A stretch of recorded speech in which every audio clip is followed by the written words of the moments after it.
Hi there. Today in our series on combatives techniques, we're going to look at a combination involving the backhand slap. Now, we have already had a look at slaps in an earlier video, but this is a very specific combination which lends itself to real life application very, very well. And I was actually shown this technique by several different people in various martial arts over the years, and as far as I can gather, it comes from kind of generic self-defense slash jiu-jitsu training from fairly early in the last century, and it's spread all over the world. I've talked about it or been shown it by people from many countries. So I thought it would be a suitable technique to discuss here.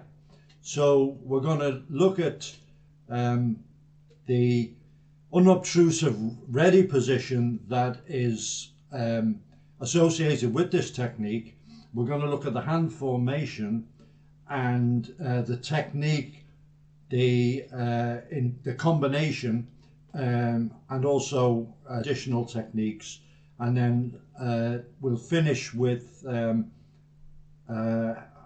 example of how it works in real life. So let's have a look at the backhand slap combination.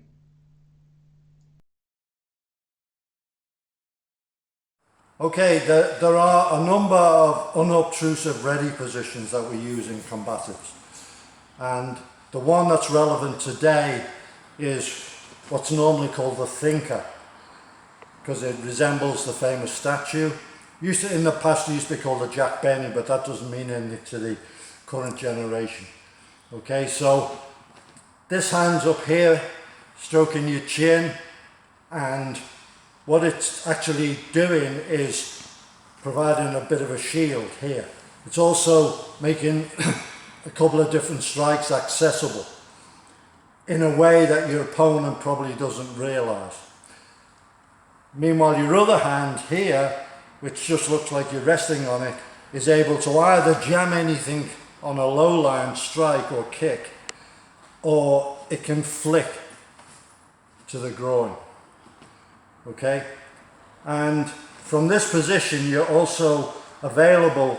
If he throws a headbutt, you can cover up, or if he throws a big stealing right hand, again you can cover up.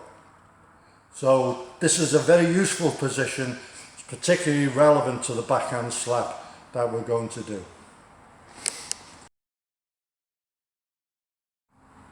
Okay, so the weapon we use for the backhand slap is this position, and it's also a hand formation that we used in Goju Ryu. And when we did it in the various kata, for example, Higuana Sensei emphasized that you connect your thumb and the long finger, and this makes a kind of supporting structure, an arc structure to the hand. Okay, so in the slap, you're whipping it in, you've got the hardness of your knuckles, and it combines to really give a good impact, slapping type, whipping type action.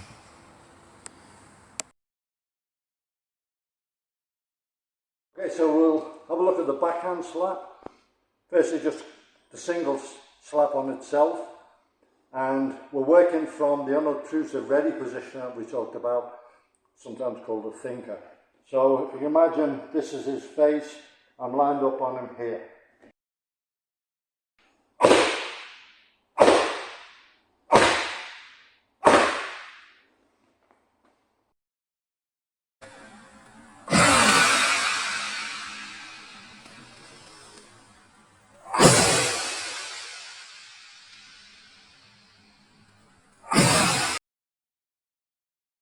Okay, from there, the follow-up that I was originally taught was a punch, which would be probably to this area.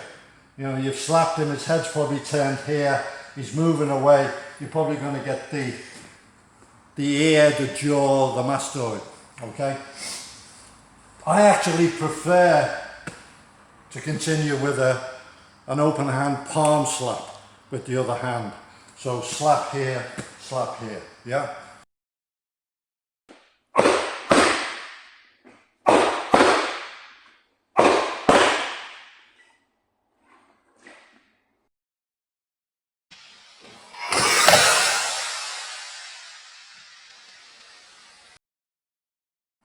Okay, so after that, your options are you can fold in with an elbow, for example, okay? Or you can do a head capture and bring it down for a knee. But the two main strikes, the backhand slap and the palm slap, are the main things to concentrate on. So, as I mentioned, this technique has had a very, very wide distribution, and one of the instructors who I discussed this technique with was Nick Hughes, who was showing it in Australia.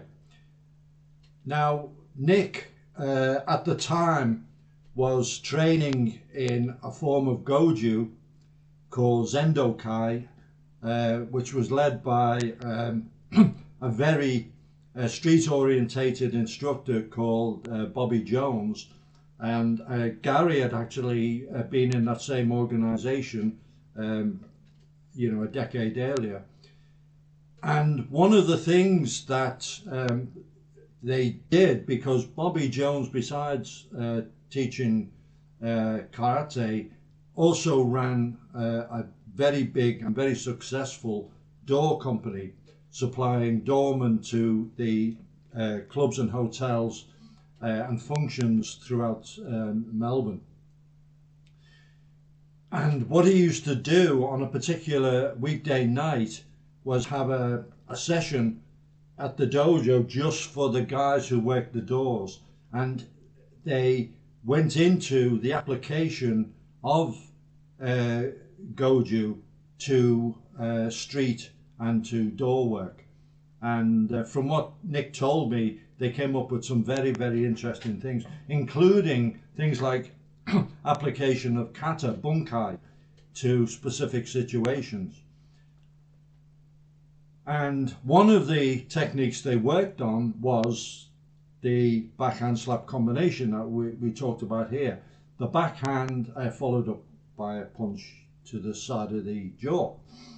And they used to practice it regularly. Anyway, one of the guys who was working on the doors came in one week, and as the technique was about to be done, he said, "It doesn't work."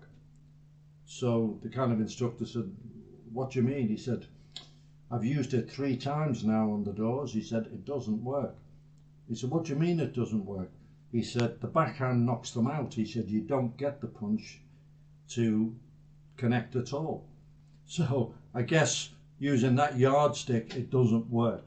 So if you put the effort in, that backhand will do the job, and the follow-up may not be necessary. So it's a fairly old technique. It's street tested. It's a preemptive, and it combines very, very well with the thinker ready position. So there you have it.